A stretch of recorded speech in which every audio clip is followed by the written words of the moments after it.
আমার বিপক্ষে সরকার মশাইকে আমি কলির ভূমিকায় রেখে আমি দাপরের ভূমিকায় থেকে কিছু জিজ্ঞাসা করতে চাই। আমি যা যা করে যাব জিজ্ঞাসা আমার বিপক্ষে সরকার মশাই এসে আসলে সুন্দরভাবে তা করে যাবেন খোলাসা, জবাবের আশা রাখছি উনি কিছু অভাব রাখবেন না। তাই দাপর যুগে কি হয়েছিল, বর্তমানে কলিযুগে কি হচ্ছে তারই উপরে বিষয়বস্তু দাপর এবং কলি।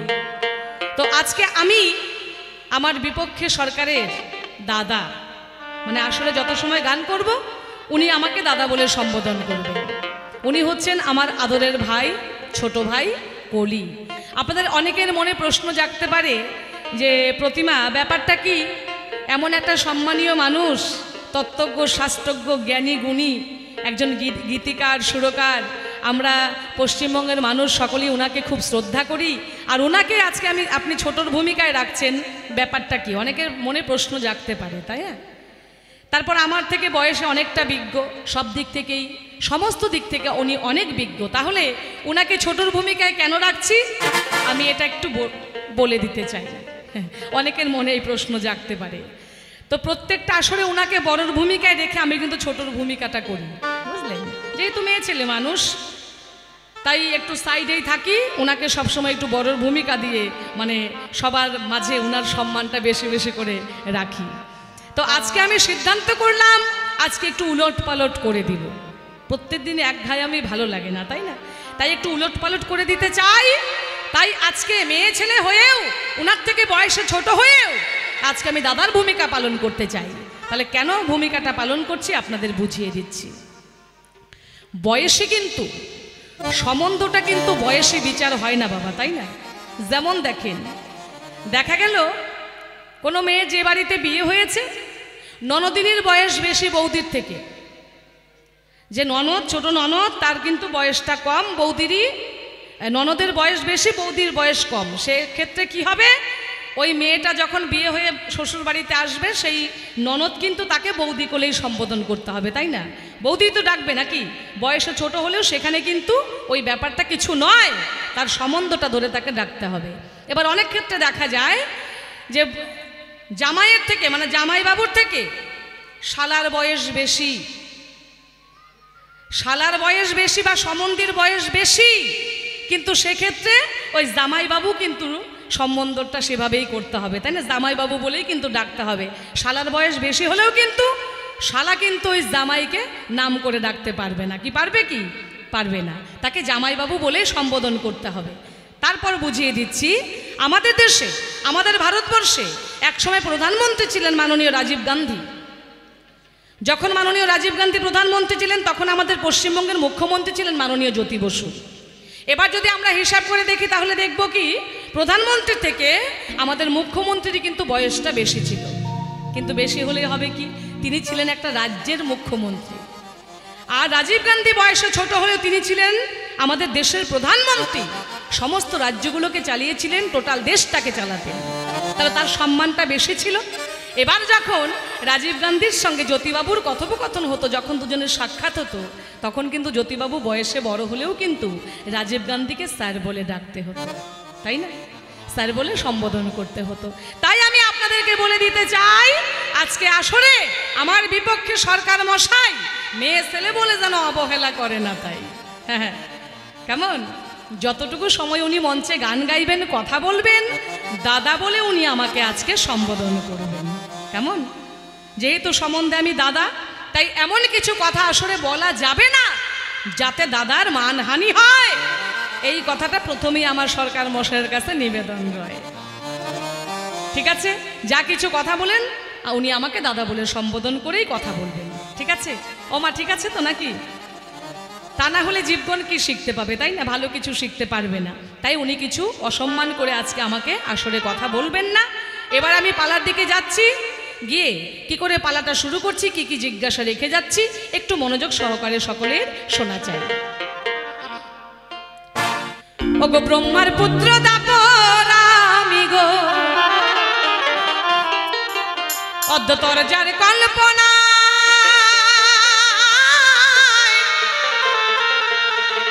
কলিরে তুই ছোট ভাই আমার, কলিরে তুই ছোট ভাই আমার, আমি বলতেছি সভায় গো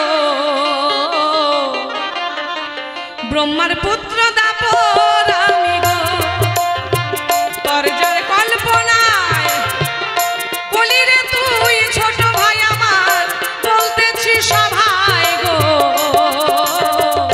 ব্রহ্মার পুত্র দাপর আমি গো।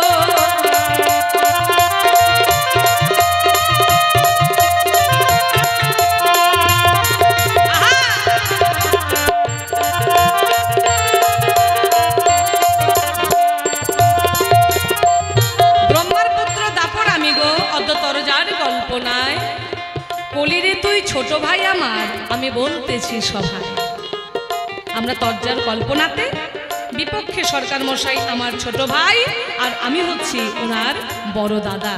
এটা আসলে অভিনয় ক্ষেত্রে। শুধু ব্রহ্মার সন্তান আমরা দুটি ভাই নই, আমরা হচ্ছে চারটি ভাই। সত্য, ত্রেতা, দাপর এবং কলি। আমি সভাতে জানাই এই হলাম আমরা চারটি ভাই।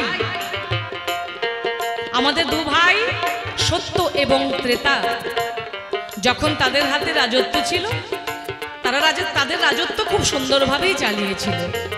তাদের রাজত্ব শেষ হয়ে যখন আমার হাতে রাজত্ব এলো, আমার রাজত্ব আমি খুব সুন্দরভাবেই চালালাম। দাপর যুগের কিন্তু গুণের তুলনাই হয় না। কেন? আমার যুগে শ্রীকৃষ্ণ অবতার হয়ে কত মধুর মধুর লীলা তিনি আমার যুগে করে গেছেন। অকাসুর বধ করেছেন, বকাসুর বধ করেছেন, পুতনাকে নিধন করেছেন, কংসকে বধ করেছেন। তিনি আবার গোচারণ খেলা করেছিলেন আমার যুগে। আমার যুগের গুণের তুলনাই নাই। দোল উৎসব করে গেছে, সেটাও আমার যুগেই পাই। আবার কি করেছিলেন? শ্রীকৃষ্ণ 16,000 গোপিনী নিয়ে আমার যুগে রাসলীলা করে গেছেন। এত মধুর মধুর লীলা যেটা আমার যুগে হয়ে গেছে, এত সুন্দর লীলা কোনো যুগে হয় নাই। তাই আমার যুগের গুণের তুলনাই নাই। আমার রাজত্ব শেষ হয়ে যখন ভাইয়ের হাতে রাজত্ব তুলে দেওয়ার সময় এসেছে, আমি কি করেছি? ভাইয়ের হাতে রাজত্ব তুলে দিয়ে আমি তীর্থ ভ্রমণ করতে গিয়েছিলাম। নানা তীর্থ বৃন্দাবন আমি করিয়া ভ্রমণ, বলিরে তোর দ্বারে যখন করলাম পদার্পণ।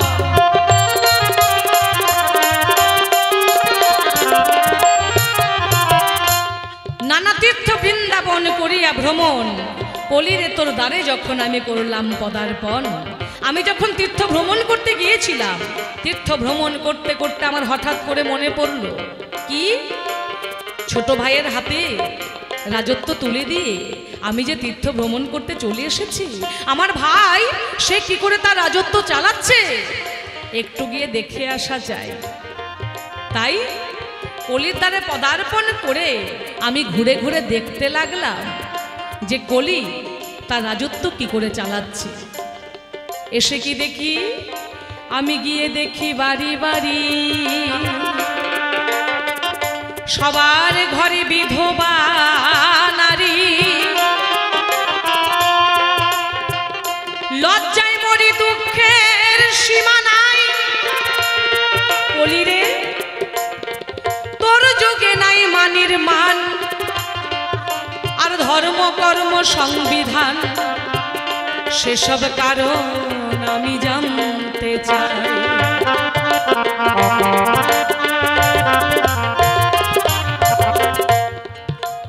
আমি গিয়ে দেখি বাড়ি বাড়ি সবার ঘরে বিধবা নারী।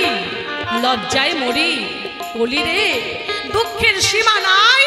তোর যুগে নাই মানির মান, ধর্ম কর্ম সংবিধান, সেসব কারণ আমি জানতে চাই। তোর যুগে মানির মান নেই, গুণীর গুণ নেই। যে যতটুকু সম্মান পাওয়া উচিত সে ততটুকু সম্মান পাচ্ছে না। তোর যুগেই দেখতে পাই। এসব তো আমাদের যুগে ছিল না। তাই আমাদের যুগে এরকমটা ছিল না। গুণীর গুণ ছিল, মানির মান ছিল, ধর্ম কর্ম সংবিধান আমাদের যুগে সব মেনে চলতো। কিন্তু বর্তমানে কলিযুগে সে সমস্ত নাই। আমাদের যুগে, ত্রেতা যুগে রামচন্দ্র যখন বনবাস গিয়েছিলেন, তার ভাই ভরত কি করেছিলেন, দাদার অবর্তমানে দাদার পাদুকা মাথায় করে এনে সিংহাসনে বসিয়ে রেখে রাজত্ব চালাতেন। বড় ভাইকে কত সম্মান দেওয়া হতো, কিন্তু বর্তমানে কলিযুগে সেরকম বড় ভাইকে সম্মান দেওয়া তো দূরের কথা, পারলে বাপকেই ধরে মারে। একই অবস্থা কলি,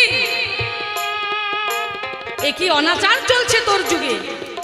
এ তুই কি করেছিস? হ্যাঁ, এই সমস্ত কেন হচ্ছে? আমাদের যুগে তো সমস্ত ছিল না। এতে কিন্তু জীবের কোনো দোষ নাই, জীবের দোষ নাই। কেন নাই? রাজার দোষে রাজ্য নষ্ট, ওগো প্রজা কষ্ট পায়।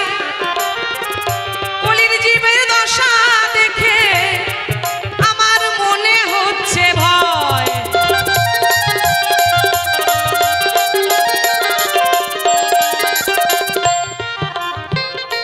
রাজার দোষে রাজ্য নষ্ট, প্রজা কষ্ট পায়, এই কলির জীবের দশা দেখে আমার মনে হচ্ছে ভয়।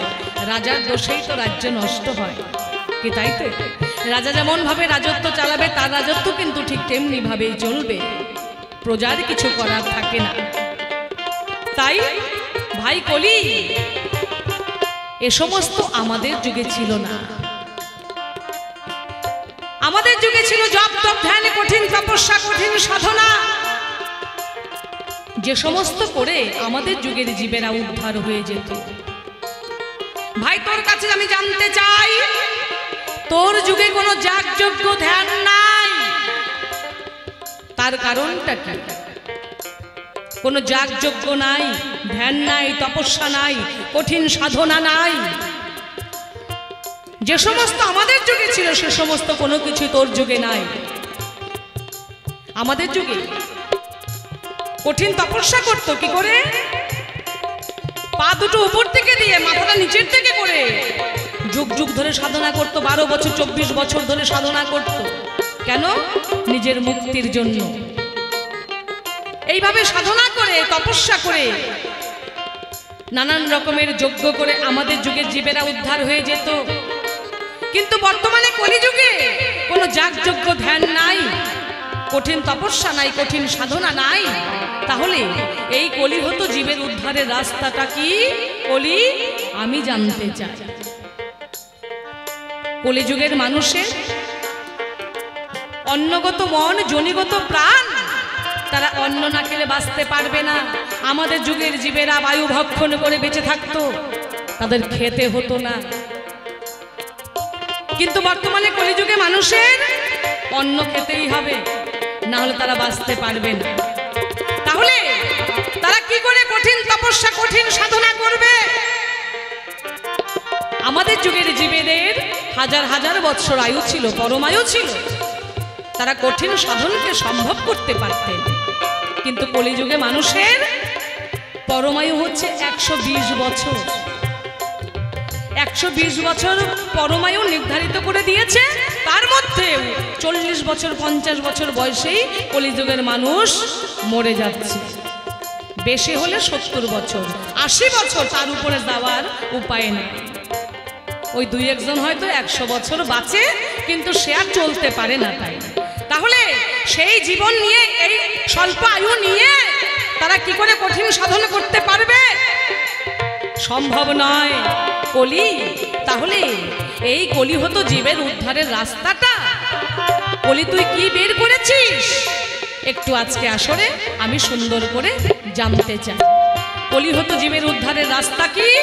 কেন যাগযজ্ঞ ধ্যান নাই, কঠিন তপস্যা নাই, কঠিন সাধনা নাই, তার কারণটা কি আমি জানতে চাই। এটা আমার প্রথম প্রশ্ন। এবার আমি একটি গান গাইব, গানের মধ্যে আমার আরো কিছু প্রশ্ন থাকবে, একটু গানটা মন দিয়ে শুনবেন, কেমন? তোর যুগে বিধির বিধান কেউ মানে না, তোর যুগে বিধির বিধান কেউ মানে না, সবে ঘরে ঘরে অনাচার, ঘোর কলির কাল মাতাল বইতাল, যত অধার্মিকে হাট বাজার। তোর যুগে বিধির বিধানে কেউ মানে না, ঘরে ঘরে অনাচার, ঘোর কলির কাল মাতাল বৈতাল, যত অধার্মিকের হাট বাজার। বর্তমানে কলিযুগে কোনো ধার্মিক নেই। হরে কৃষ্ণ, রাগ করা যাবে না, কেমন? এটা আমি বলিনি, এটা গুণী গুণী মহাজনরা বলে গেছে। কলিযুগে কোনো ধার্মিক নেই, সব অধার্মিকের হাট বাজার চলছে, দেশটা মাতাল বৈতালে ভরে গেছে। এটা মহাজন বলে গেছে, এটা আমার কথা নয়, কেমন? তাই শুনুন গানটা কি বললেন, গানের ভাষায়। বিধির বিধান কেউ মানে না, বিধির বিধান কেউ মানে না, ঘরে ঘরে অনাচার, ঘোর কলির কাল মাতাল বৈতাল, যত অধার্মিকের হাট বাজার। ঘোর কলির কাল মাতাল বৈতাল, যত অধার্মিকের হাট বাজার।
যদি কারো বউ হয় একটু সুন্দরী, তাহলে বউকে দেখে গুরুর মতো, আর মাকে কয় কুটনি বুড়ি। কি তাই তো? ও মা বলে না? হ্যাঁ, এই বুড়ি মরণ নাই, মরতে পারো না। হ্যাঁ, কথায় কথায় বলে পেট নষ্ট করে বলে মুড়ি, আর বাড়ি নষ্ট, সংসার নষ্ট করে বলে বুড়ি। চিন্তা করেন, যেই বুড়ির জন্য আজকে যে সংসারে তুমি এসেছো, একটা মন্দিরে পরিণত করেছিল সেই বুড়ি, এত সুন্দর সংসার তুমি হাতে পেয়েছো, আর আজকে বুড়ির কোনো সম্মান নাই। এসব তো ভাইয়ের যুগেই পাই, আমাদের যুগে তো সমস্ত ছিল না। মাতা পিতাকে সম্মান করত, আর বর্তমানে মা বলে ডাকতেও জানে না সন্তানরা। বয়স হয়ে গেলে অনেক বাড়িতেই মাকে বলে এই বুড়ি চুপচাপ থাক। হ্যাঁ, অনেক বাড়িতেই বলে থাকে, শুনতে পাই, তাই আজকে আসলে একটু বলতে চাই। হ্যাঁ, ভাগ্য গুণে যদি কারো বউ হয় সুন্দরী, বউকে দেখে গুরুর মতো, মাকে কয় কুটনি বুড়ি, তোর যুগে মাকে কয় কুটনি বুড়ি। আবার কথায় কথায় মাকে বলে, কথায় কথায় মাকে বলে, কি বলে? এই বুড়ি তোর নাই কি জমির অধিকার, ঘোর কলির কাল মাতাল বৈতাল, যত অধার্মিকের হাট বাজার। ঘোর কলির কাল মাতাল বৈতাল, যত অধার্মিকের হাট বাজার। আমাদের যুগে ছিল মাতা গুরু, পিতা গুরু, গুরু জ্যেষ্ঠ ভাই, তার চেয়ে অধিক গুরু আমরা ভজিলে সে পাই। বর্তমানে কলিযুগে আমার ভাইয়ের যুগে আমরা কি দেখতে পাই? মাতা গুরু, পিতা গুরু, গুরু জ্যেষ্ঠ ভাই, তার চেয়ে অধিক গুরু নাকি বিয়া করলেই পাই। বউয়ের মতো নাকি আর গুরু হয় না। হ্যাঁ, বউয়ের মতো নাকি আর গুরু হয় না। ভাই কলি, তোর কাছে জানতে চাই, তোর যুগে কেন বউকে গুরুর মতো দেখে, মাকে কেন কুটনি বুড়ি বলে? বউ কখন স্বামীর কাছে গুরু হতে পারে? বউয়ের কেন এত সম্মান, বুড়ির কেন নাই কোনো মান? তার কারণটা কি জানতে চাই, জবাব চাই, ভাই জবাব দাও।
গোসাই আসলে প্রণাম করে না কেন? বাবুর সিথি নাকি ভেঙে যায়।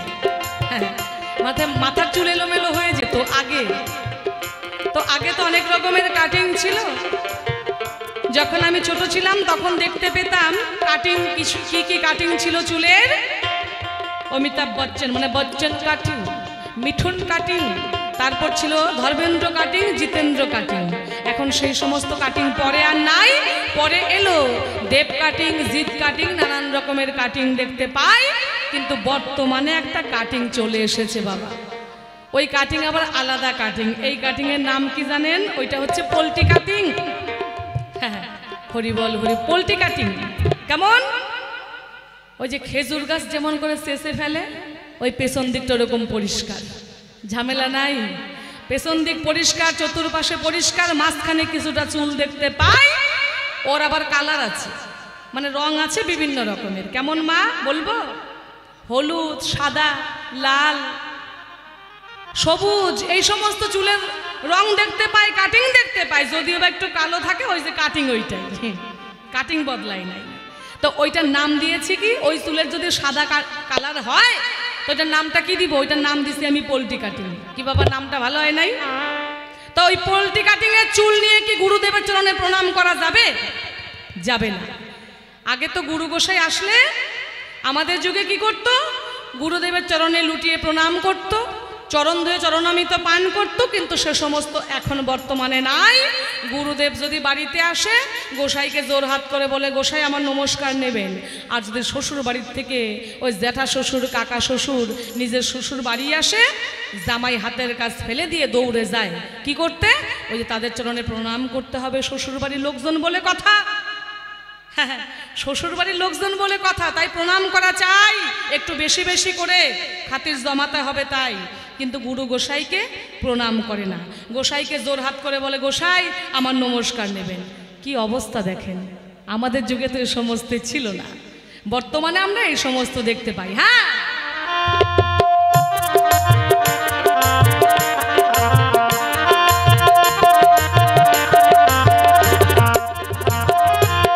শ্বশুর বাড়ি লোক আসিলে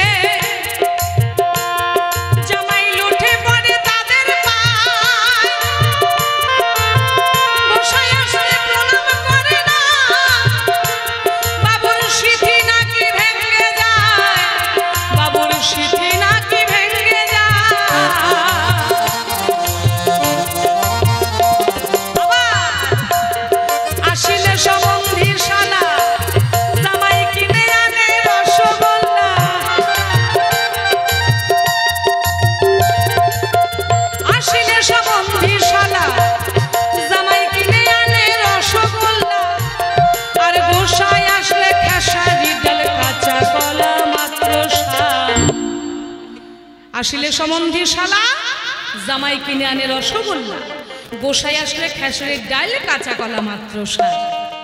হ্যাঁ, গুরু গোসাই বাড়িতে আসলে খেসারির ডাল আর কাঁচকলা খাওয়ানো হয়। আর যদি শ্বশুর বাড়ির লোকজন শালা সম্বন্ধী আসে, জামাই কি করে? ওই মোটর সাইকেলটা নিয়ে চলে যাবে বড় কোনো বাজারে, গিয়ে কি করবে? 25 টাকা 30 টাকা রসগোল্লার দাম, সে সমস্ত এনে খাওয়াবে।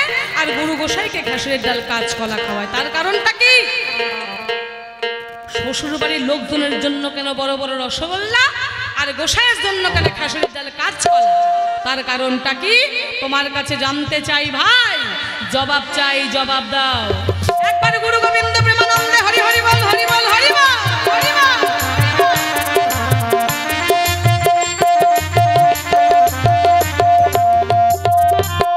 ভেবে পাগল অনিলে কয় থাকবে না রে মানির মান, উচিত কথা কইতে গেলে সইতে হবে অপমান।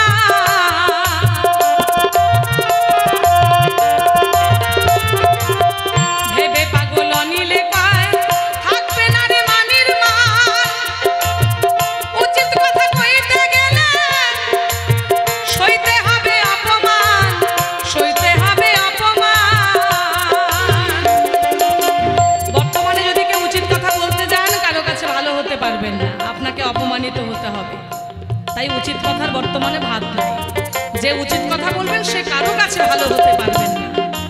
গানটা লিখেছিলেন যিনি আসামে একজন বিখ্যাত সরকার ছিলেন, তিনি আজ আর আমাদের মাঝে নেই। তিনি জন্মান্ধ ছিলেন, তার নাম ছিল অনিল সরকার, সকলেই অনিল কানা বলে ডাকত। তিনি গানটা লিখে গেছেন বহু বছর আগে, তখন আমারও বোধহয় জন্ম হয় নাই।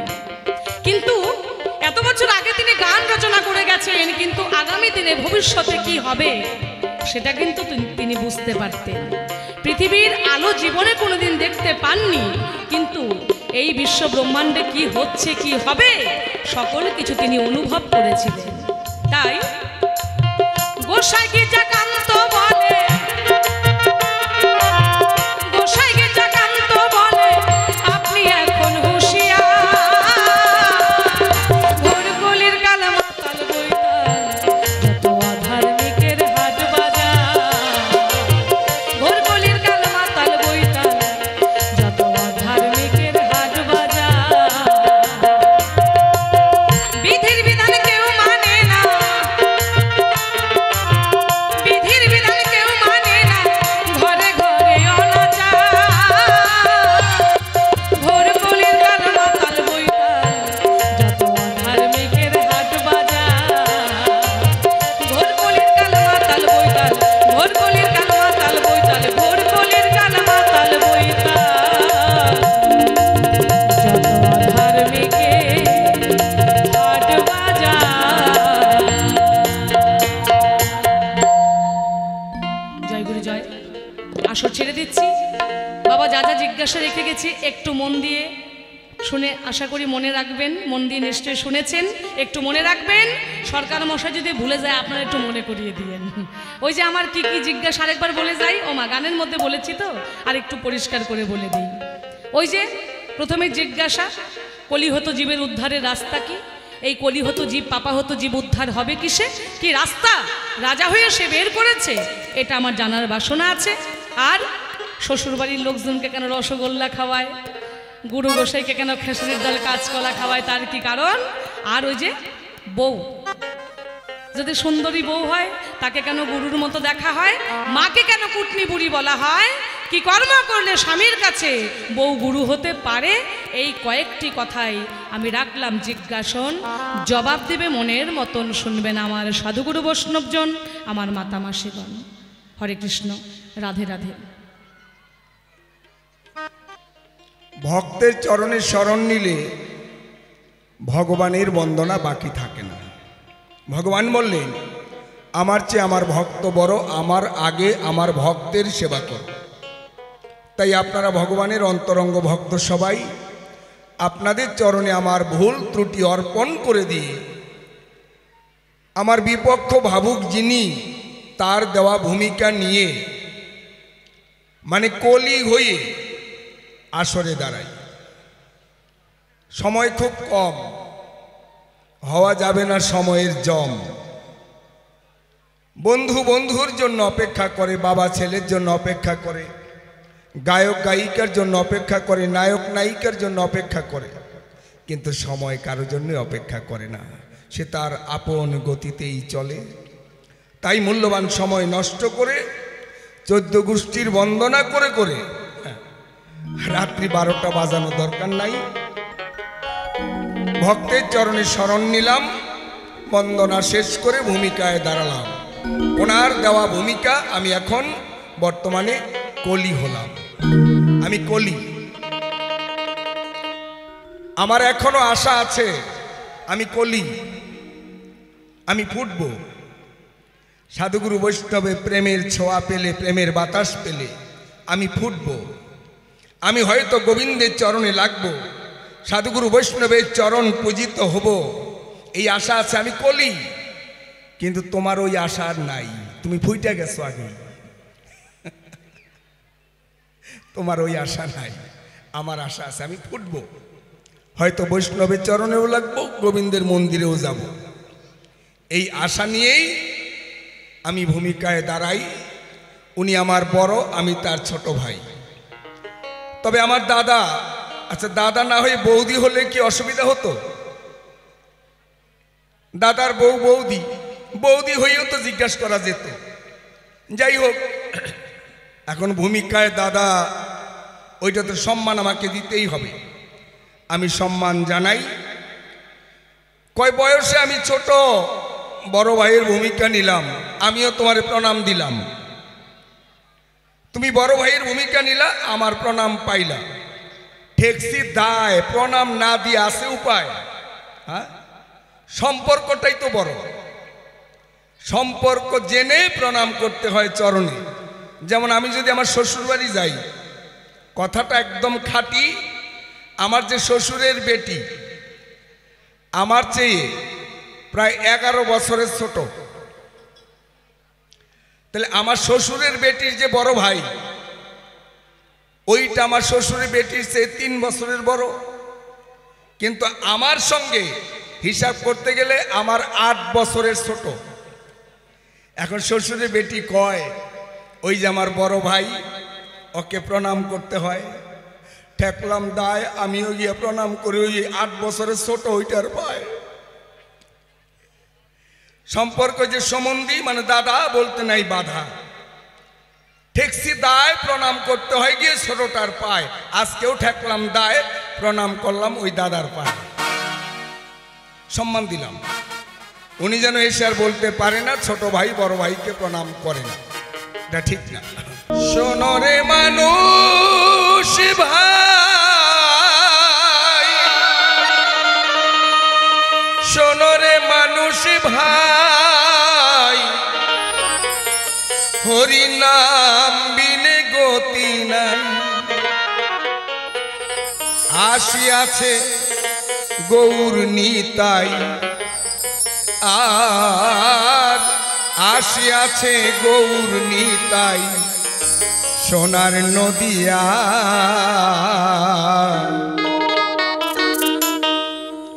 তোমার সমস্ত প্রশ্নের উত্তর এই গানের মধ্যে শেষ হয়ে যাবে। গাও মধুমাখা নাম বদন ভরিয়া, গাও মধুমাখা নাম বদন ভরিয়া। শোনো রে মানুষ ভাই, নাম বিনে গতি নাই। আসিয়াছে গৌর নিতাই, সোনার নদিয়া। গাও মধুমাখা নাম বদন ভরিয়া, গাও মধুমাখা নাম বদন ভরিয়া।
আমি কলি যখন রাজত্ব পাই, সংবিধানটা পড়ে দেখলাম সংবিধানে কিছু ভুল আছে। সত্যযুগের মানুষ যারা হাজার হাজার বছর না খেলেও বাঁচবে, তারা ওদের অনেক আয়ু। আর কলিতে অন্নগত প্রাণ আর চর্মগত মন, এটা কলির সংবিধান। লিখেছে কে? আমার বাবা ব্রহ্মা। ব্রহ্মা লিখেছে কলিতে মানুষের আয়ু মাত্র 120 বছর, তবু অন্নগত প্রাণ না খেলে বাঁচবে। আচ্ছা, তাতে দুঃখ নাই। অল্প দিনে যদি আমরা ভালো কাজ করতে পারি, অনেক দিন বেঁচে থাকার কোনো দরকার নাই। হ্যাঁ, বিবেকানন্দ ৩৯ বছর বয়সে এই ধরাধাম ছেড়ে পরমের সঙ্গে মিশে গেছে। ৩৯ বছর বয়সে যা করেছে, ১০০ বছর বেঁচে থেকে মানুষে তা পারে? হ্যাঁ, রামকৃষ্ণ ঠাকুর তিনি বাঁচলেন মাত্র ৫১ বছর। আজকে রামকৃষ্ণের বাণী বিশ্বের সবাই আমরা মানি। তাহলে বেশি দিন না থাক, যা দিয়ে গেছে এটা তো শেষ হবে না। হ্যাঁ, ক্ষুদিরাম বসু ১৮ বছর বয়সে গলায় ফাঁসির দড়ি পড়েছে। দেশ মায়ের জন্য যা করেছে, বিশ্ববাসীর মনের মণিকোঠায় তার নাম লেখা আছে। আমরা যদি অল্প দিনে ভালো কাজ করতে পারি, নর কিবা নারী, বেশি দিন বাঁচার দরকার নাই। আমি চিন্তা করলাম তাই ১২০ বছর অনেক। হ্যাঁ,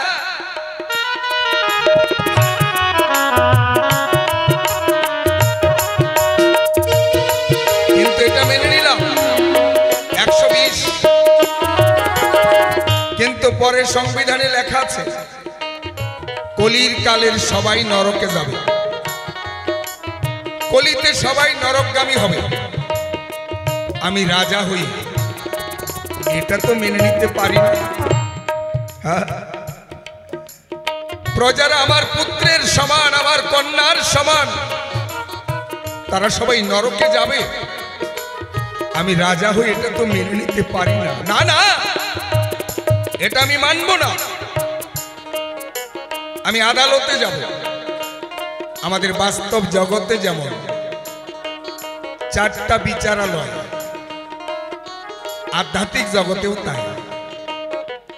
জজ কোর্ট, হাইকোর্ট, সুপ্রিম কোর্ট, তারপর অগতির গতি, যার নাম রাষ্ট্রপতি। আধ্যাত্মিক জগতেও তাই। আমি প্রথম মামলা করলাম জজ কোর্ট কোথায়? কৈলাস। বিচারপতি মহাদেব, তার কাছে সংবিধান দিলাম, সংশোধন করে দেওয়া চাই। মহাদেব কয়, কলিরে, ব্রহ্মার সংবিধান উল্টানোর ক্ষমতা আমার নাই। মামলায় তোর পরাজয়। বড় ভারাক্রান্ত হৃদয় নিয়ে ভাবলাম হাইকোর্টে যাই। হাইকোর্টের বিচারপতি আমার বাবা, সৃষ্টিকর্তা ব্রহ্মা। ব্রহ্মা বলে, হাকিম নরে, হুকুম নরে না। যা আমি করেছি রচনা, এটা পরিবর্তন করা যাবে না। কিন্তু আমি ক্ষান্ত হই নাই, আমি সুপ্রিম কোর্টে যাব। সুপ্রিম কোর্টের বিচারপতি সেই যে গোলক ধাম, সবাই আমরা জপ করি যার নাম, সেই গোবিন্দ নব বাঁকা ঘনশ্যাম, তিনি সুপ্রিম কোর্টের বিচারপতি। গোবিন্দ ডাক দিয়ে কয়, কলি, তোর কাছে আর কি বলি, মামলায় তোর পরাজয়। এবার 3টা আদালতে আমার রাস্তা শেষ। আমি ভাবলাম না, আমি ক্ষান্ত হব না, আমি রাষ্ট্রপতির দ্বারস্থ হব। রাষ্ট্রপতিকে আমার গোবিন্দের প্রেমের গুরু রাধা রানী জি। জয় জয় রাধা রানী, প্রেমানন্দে সবাই হরি বল, হরি বল, হরি বল।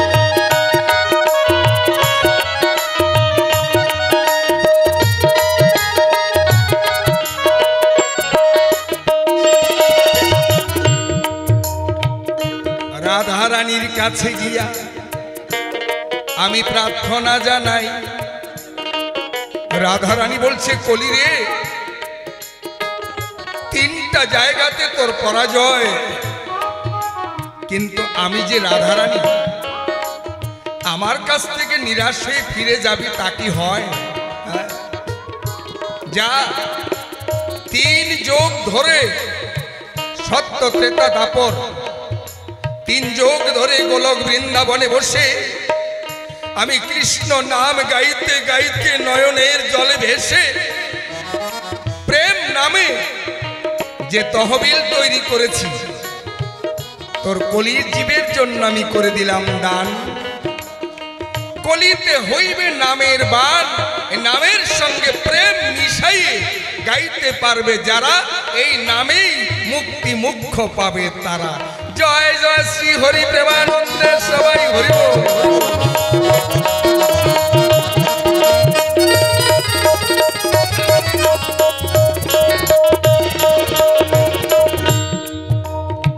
রাধারানী নির্দেশ দিলেন, রাষ্ট্রপতি কিন্তু নির্দেশ ওই জজকোর্টে পাঠিয়ে দিল। এবার জজকোর্টের বিচারপতি যিনি পশুপতি মানে ভোলানাথ, তিনি এবার কৈলাস ত্যাগ করে অদ্বৈতের রূপ ধরে এসে শান্তিপুর নদিয়া নগরে 20 বছর সাধনা করে সেই ভগবানকে করলেন আনয়ন, যিনি এসে গোলকের সেই গোপন ধন জীবের জন্য করল বিতরণ। হরি বল হরি বল।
কেন মানি না? সংবিধানের উপরে যিনি সংবিধান রচনা করেছে ব্রহ্মা। ব্রহ্মা হচ্ছে বিধি। আচ্ছা, বিধির যেজন বিধি গোবিন্দ নিধি, সেই করেছে ঘোষণা এই কলিতে ওই সংবিধানের দরকার পড়বে না। ওই সংবিধানটা কেমন? ব্রহ্মার সংবিধান। এ ব্রাহ্মণ, এ মুচি, এ চণ্ডাল, এ কায়স্থ, এ নমশূদ্র, এ জেলে, এ হেলে, এত জাতের বড়াই, এগুলি কলিতে মহাপ্রভু বলছে মানার দরকার নাই। মহাপ্রভু কি করলেন? ব্রাহ্মণ ক্ষত্রিয়, ব্রাহ্মণ শূদ্র ক্ষত্রিয় বৈশ্য, ব্রাহ্মণ শূদ্র ক্ষত্রিয় বৈশ্য সামার সদ্রি নাই বিচার। নিতাই চাঁদের ঘাটে গেলে সব জাতি হয় একাচার। যারা বাহু তুলে বদন ভরে কৃষ্ণ গুণগান গায়, সকল জাতির বেড়া ভেঙ্গে বৈষ্ণব হয়ে যায়। জয় জয় সাধু গুরু বৈষ্ণব প্রেমানন্দে হরি বল।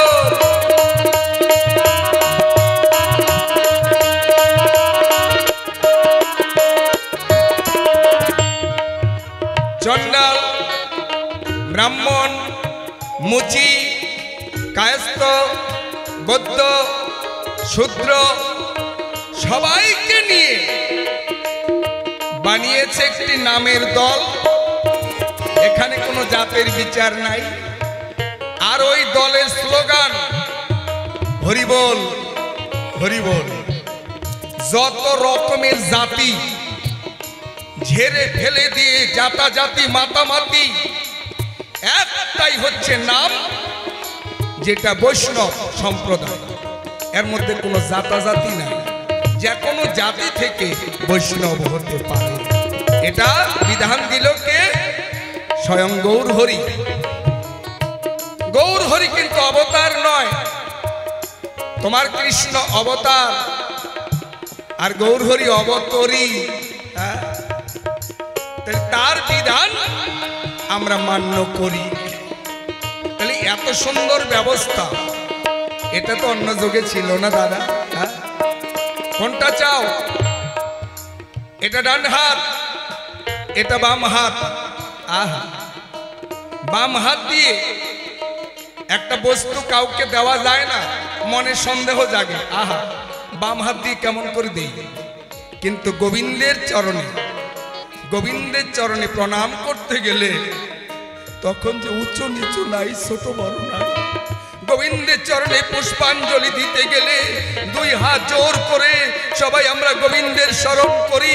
গোবিন্দের বাজারে তো ছোট বড় নাই। ও দাদা, তোমারে জানাই, এই জন্য আমরা সবাই মিলে এই কৃষ্ণ নাম হরির নাম গাই। তাহলে এত সুন্দর বিধান আমরা পেয়েছি। তারপরেও তুমি বলবে কলির কালটা ভালো না। হ্যাঁ,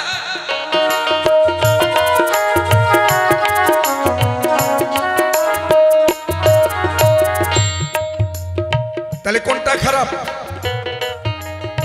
আমি যেদিকে তাকাই সব ভালো দেখতে পাই। কলিতে কোনো খারাপ জিনিস নাই। হ্যাঁ হ্যাঁ, এবার বলছে শ্বশুর বাড়ির লোক এলে জামাই লুটে পড়ে শ্বশুরের পায়। গুরু গোসাই প্রণাম পায় না, স্মৃতি নাকি ভেঙে যায়। আহা, আমার দাদা বোঝে না কালু, ওই কুকুরের ঠ্যাং ধরে কয় এইটাই মৌ আলু। বোঝে না, মাথায় কিছু নাই। ওই যে যারা ওই যে কাটিং দেয়, মুরগি কাটিং, যেটা পোল্ট্রি কাটিং, এইটা কখনো বলবা না। এটা বড় সম্মানের বিষয়। যারা বড় বড় খেলোয়াড়, ক্রিকেট খেলোয়াড়, ফুটবল খেলোয়াড়, যারা বিশ্বকে করেছে জয়, এই কাটিংটা তাদের প্রতীক। ওই প্রতীককে সম্মান দিতে গেলে ওই খেলোয়াড়কে সম্মান দেয় যারা, আমার যুবক বন্ধু, তারা যুবক বন্ধুরা ভাবে তাই ওই বিশ্ব বিখ্যাত খেলোয়াড়, তাদেরকে একটু সম্মান জানাই, তাই তাদের কাটিংটা তারা নিল। একটু বৈরাগীর বাজারে গিয়ে দেখো তো কোনটা ভালো। এই যে আমার মায়েরা, দিদিরা বর্তমানে চুল কেটে কেটে ছোট করে, পরের বার সেইটাও করতে পারে। আমার দিদিরা এখন চুল ছোট করে, মায়েরা ছোট করে, বৌদিরা ছোট করে। তার কারণ আছে। গৌরাঙ্গ মহাপ্রভু যিনি কলির অবতরী ভগবান, তার মাথা নেড়া, ওইটা চিন্তা করে আমার দিদিরা বৌদিরা। ওই মহাপ্রভুর সম্মানের তরে ওরা মাইয়া মানুষ একবার তো ন্যাড়া করতে পারে না, যতটুক পারে ছোট করে, তাতে মহাপ্রভুর সম্মান বাড়ে। তাই বিশ্ববিখ্যাত খেলোয়াড় যারা ওই কাটিং দিছে, তারা তাদের সম্মান দেওয়ার জন্য বর্তমান যুবকেরা ওই রকম করে। ওইটার আইসা ওইটা নাকি পোল্ট্রি কাটিং, এরকম কথা কইও না, শোনে ওগুলা ঠিক না। একজনকে সম্মান দেওয়া এটা তো খারাপ না। হ্যাঁ, দেখবেন অনেকে ভবা পাগলার ছবি বুকের মধ্যে নিয়ে বেড়ায়। এটা কি খারাপ?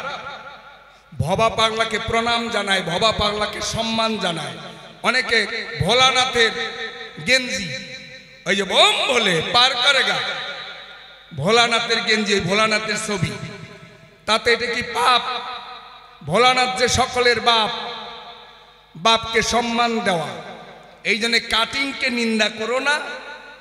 মায়েরাও যদি এরকম কিছু করে, কয় মায়েদের এখন মানে স্বামী ভক্তি নাই।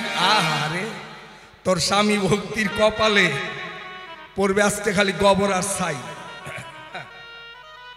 আমার কলির কালের মায়েরা খাঁটি, আর তোমার ওই আগের দিনের মায়েদের ধর্মগুলা মাটি।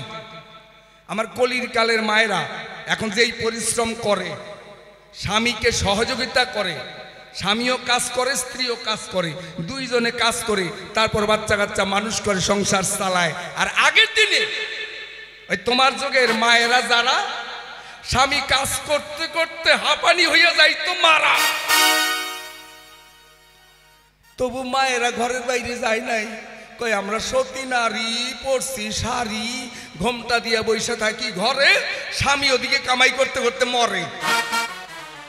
কিন্তু আমার বর্তমানের মা, মাসি যারা, বৌদি যারা, দিদি যারা স্বামীকে সহযোগিতা করে, তারা প্রত্যেক কর্মে এখন যেমন পুরুষ তেমনি নারী, দুইজনে সাজায় একটা সোনার সংসার। এইটাই ভালো না ওই স্বামী ভক্তি করতে করতে স্বামী মরে গেল? কোনটা ভালো? হ্যাঁ, এই জন্য বললাম যে আমার দাদার মাথায় কিছু নাই, ওই দাদার মাথার মধ্যে খালি গোবর আর ছাই। আমি দেখতে পাই কলিতে যেদিকে তাকাই সব ভালো, কলিতে খারাপ কোনো জিনিস নাই। আচ্ছা, শ্বশুর বাড়ির লোক এলে কই আসিলে সম্বন্ধী শালা, তাদের জন্য কিনে আনে বড় বড় রসগোল্লা। আচ্ছা, শ্বশুর বাড়ির লোক, শ্বশুর আসলে, শ্বশুরের বেটা শালা ও আসলে ওদেরকে বড় রসগোল্লা দিবে না? দিবে কারে? ওই গোসাই রে। গোসাই কি দিছে আর শ্বশুরে কি দিছে? দাদা একটু চিন্তা করে দেখছে? হ্যাঁ, ওই তলে হাত দেয় নাই, শ্বশুরে যা দিছে ওইটা কি দিছে গোসাই? হ্যাঁ, গোসাই একটু কানের মধ্যে মন্ত্র দিল, তার মধ্যে আইসা শিষ্য বাড়ি খাবে ভালো ভালো। শিষ্যেরা তো কম চেষ্টা করে না, গুরুদেব আসলে পরে একটা কাপড় দেয়, আবার টাকা পয়সা দক্ষিণা দেয়, চাল দেয়, ডাল দেয়। এই যে একটু আগে গান গায়ে গেছে দয়াল অধিকারী, উনি একজন গোসাই গেলে শিষ্য বাড়ি, শিষ্যের একবার বস্তা ভইরা চাল, ডাল, সর্ষা, আলু, তরকারি একবার গাড়ির মধ্যে তুলে দেয়। উনি আরামে বাড়িতে নেয়, খালি দিছে একটু মন্ত্র কানের মধ্যে ফিস ফিস দিয়ে, এই কয় মাসে মাসে এক বস্তা করে চাল দিস। হ্যাঁ, কি দিছে? আর শ্বশুরে কি দিছে? কথাটা খাঁটি। শ্বশুরের যে আত্মার টুকরা, কলজার টুকরা, তার আদরের বেটি, ওইটা দিয়ে দিছে। এবারই আইসা ওইটাই কামাই করে খাওয়াইতেছে। তারপরে শ্বশুরে দিছে খাট পালঙ্ক, আলমারি, টাকা পয়সা, সোনা দানা, ঘটি বাটি, বিছনা পাটি, তারপরে নগদ টাকা কয়েক লাখ। একটু লক্ষ্যটা ওইদিকে রাখ। আমরা শ্বশুর বাড়ির লোকদের যা খাওয়াই, আর যা দিছে ওইটার এক ভাগও তো তাদের দিতে পারি নাই। হ্যাঁ, কয়েক লাখ টাকা দিছে, সোনা দিছে, গয়না দিছে। শ্বশুর বাড়ি থেকে আসলে পরে দুই একটা রসগোল্লা খাওয়াই, একটু আদর করে। হ্যাঁ, এতে কি মান সম্মান চলে গেছে না বাড়ছে? শোনো, কথা কবা একটু বিচার কইরা কবা, নইলে এরকম সম্মান পাবা, উল্টা পাল্টা কবা, ঘরের মধ্যে দুই চারটা খাবা, তখন কইবা বাবা রে বাবা। শ্বশুর বাড়ির লোক এলে জামাই একটু বাড়তি ভক্তি দেখায়, এটা দেখানো দরকার। শ্বশুর বাড়ির লোক মানে শ্বশুর এলে পরে জামাই গিয়ে একটু বেশি বেশি বাবা ডাকে, বাবা কেমন আছেন, বাবা কখন আসছেন। আর শাশুড়ি আইলে মা ভালো আছেন, কয়দিন থাকেন, এই 2 দিনে যাবেন কেন? মা মানে 3 বার মা কইয়া পরে কয় কেমন আছেন। কেন কয়? তাতে একটু সম্পর্কটা গাঢ় হয়।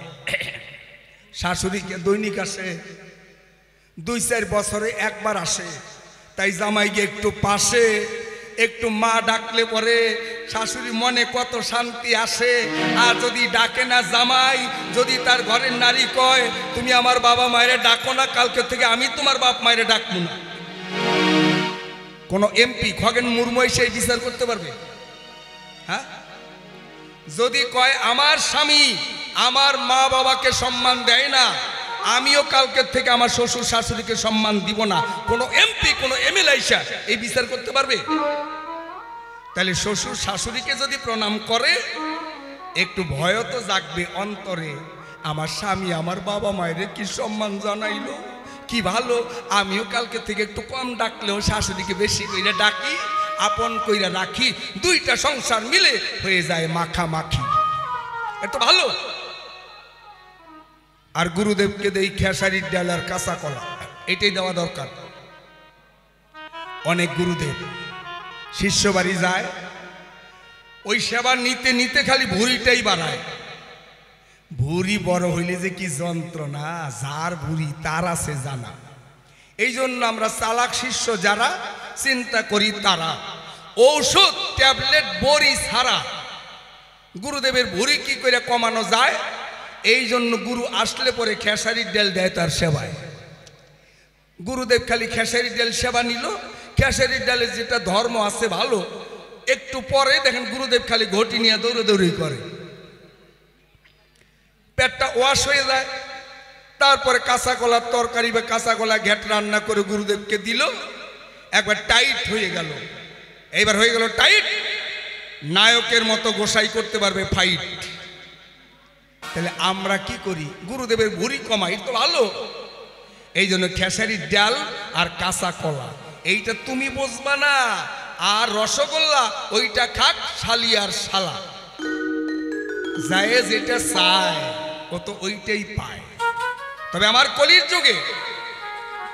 যুগে মাতৃভক্ত পিতৃভক্ত সব দিকে ঠিক আছে, তুমি সেটা জানো না, তোমার চোখ নাই, দেখো না। কারণ ওরে তিন পুত্র সঙ্গে নিয়ে সেন শিবানন্দ, তাহলে তিনটা ছেলে নিয়ে বাবা হরিগুণগান গায়। আবার পঞ্চপুত্র সঙ্গে নাচে রায় ভবানন্দ, এগুলি পড়ো নাই? হ্যাঁ, রায় ভবানন্দ পাঁচটা পুত্র নিয়ে হরি বলে নাচে আর গায়, তিন পুত্র নিয়ে সেন শিবানন্দ নাচে গায়। তাহলে এরকম পিতৃভক্ত বাবা ছেলে মিলে মিশে কয়জন হরি সবাই যায়? এগুলি আমার কলির কালেই আছে, কলির কালে এরকম ভক্ত অনেক আছে, তোমার সেই তত্ত্ব নাই জানা, এই জন্য না জেনে তুমি কলিতে দিচ্ছ হানা। আমি বলি দাদা একটু ভালো করে বিচার করো, এই কলির ধর্মটা হচ্ছে সবচাইতে বড়। কলিতে আমরা যা পাই কলিতে খাটি, কলিতে কোনো ভেজালের কারবার নাই। খালি কওয়ার সময় তো খুব পারো, বিচার করে তো দেখো নাই। হ্যাঁ, এই জন্যই বলে দাদা তুমি দাদা না, একটা আস্ত গাধা, বলতে নাই বাধা। আমি তত্ত্বের ঘরে যাই, বউ কি করে স্বামীর গুরু হয়? তোমার যে আলোচনা, আলো বাদ দিলে খালি সোনা, তার কোনো মূল্য হয় না। আর বউ কি শুধু স্বামীর দাসী? কর্মগুণে বউ তো স্বামীর গুরু হইতে পারে। যদি কোনো স্ত্রী স্বামীকে কুপথ থেকে সুপথে আনতে পারে, স্বামীর গুরু বলা হয় তারে। স্বামী অকাজ করে, কুকাজ করে, কুপথে ঘোরে, তাকে যদি ভক্তির জোরে, সাধনার জোরে, প্রেমের দ্বারায়, প্রেরণার দ্বারায় নারী যদি সুপথে আনতে পারে, তাহলে গুরু বলবো না তারে? হ্যাঁ, গুরু মানে কি? গুরু মানে কি খালি মন্ত্র দেওয়া তা না। গুরু মানে প্রত্যেকটা কর্মের মধ্যে গুরুত্ব আছে যার, গুরু বলে তাকে করা হয় স্বীকার। আমার কলিতে এরকম মহিয়সী নারী অনেকেই আছে, তুমি তাদের খবর রাখো না, তাদের তত্ত্ব জানো না। এই জন্যে তুমি বলো যে বউ আবার কি করে স্বামীর গুরু হয়? হয় যদি তার ব্যবহার, আচার আচরণ, চলা বলা, শিক্ষা দীক্ষা সব কিছু ভালো রয়, তাহলে স্ত্রী স্বামীর গুরু হয়। তাই জগাইয়ার মাথায় ছিল নদিয়াতে, মারল কাঁধার বাড়ি নিতাইয়ের মাথে।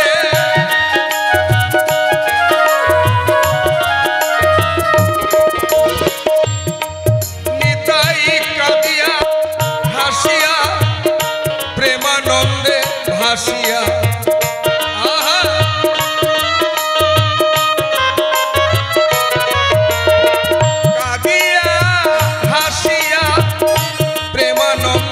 ভাসিয়া বিলাইল হরি নাম যাচিয়া যাচিয়া, মধু মাখানা বদন ভরিয়া, গাও মধু মাখানা বদন ভরিয়া।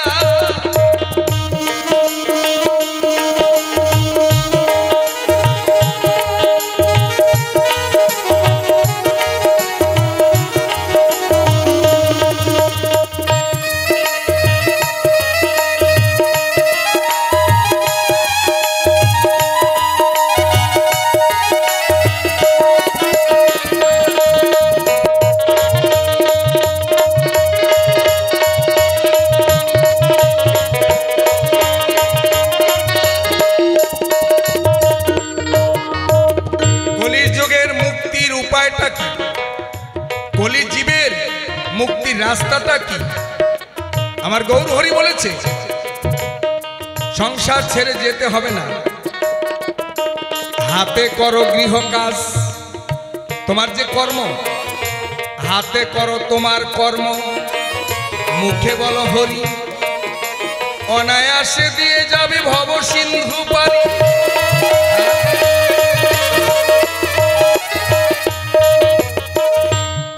হরির নাম করার জন্য তোমাকে বাড়ি ঘর ছাড়তে হবে না, নারী ছাড়তে হবে না, বাড়ি ছাড়তে হবে না, সংসার ছাড়তে হবে না। সংসারে থাকিয়া যে জন কৃষ্ণ ভজন করে, সেই জন বৈষ্ণব শ্রেষ্ঠ এই চরাচরে।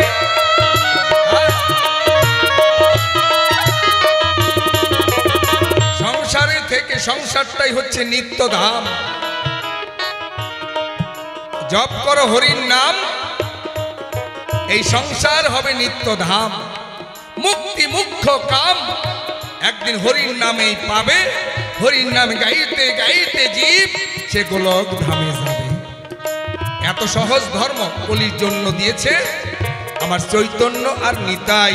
কলির মতো এত সহজ ধর্ম, সোজা পথ আর তিন যোগে ছিল না ভাই। হ্যাঁ হ্যাঁ,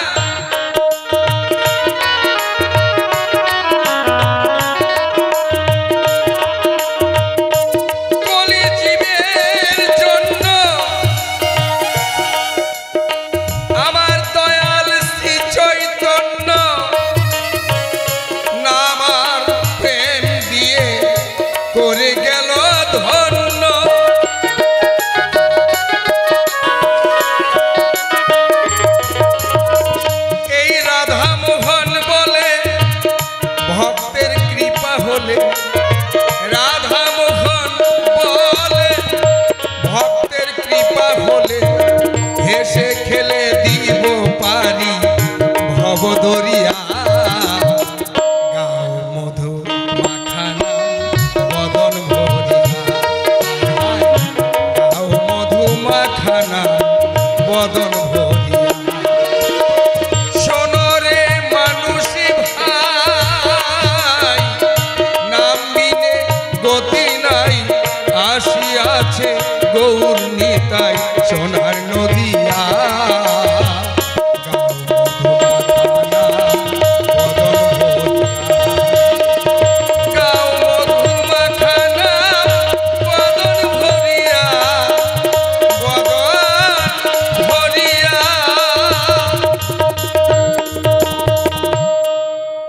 এবার আমি দাদার কাছে জানিবারে চাই, খাটি খাটি জবাব দিবে শুনিবে সবাই। দাদা মনে মনে করছে ভাবনা, কয় এই যে প্রশ্ন করলাম আমি আর উঠবো না, কিন্তু তা তো হবে না, ভাগ তো সমান। হ্যাঁ, ভাগ তো কম নিবে না, ভাগ সমান সমান, প্রশ্ন উত্তর সমান সমান। মানে এক রামায়ণ গান, রামায়ণ কীর্তনিয়া বুড়ো হয়েছে, মরে গেছে, ওর যে দলে খোল বাজনা, করতাল, হারমোনিয়াম, বাঁশি, এরা তখন থাকে উপবাসী, মানে আর গায়ক নাই, গান চলে না। চিন্তা করে তাই ওই গায়কের ছেলেরে গিয়ে একটা গায়ক বানাই, গিয়ে কয় তুই আমাদের কথা ধর, তোর বাবার বিদ্যাটা নিয়ে রামায়ণ গান কর, আমরা বাঁচি। কয় আমার তো তেমন কিছু জানা নাই। কয় আমরা শিখিয়ে দিব, যেজন করতাল বাজায়, কয় সব আছে আমার জানা, কিন্তু আমি দাঁড়ায় গান গাইতে পারি না, তুই খালি দাঁড়াবি, নিচের থেকে যা দরকার সব আমি কইয়া দিব। কয় যদি সহযোগিতা করেন তাহলে দাঁড়াইতে পারি বাবার বিদ্যা। এবার ওই করতাল বায়ন যিনি, উনি বায়না রাখে, কয় রামায়ণ কীর্তনে মরে গেছে, তার ছেলেটা ভালো গায়, বায়না দেন, গান নেয়, আর উনি খালি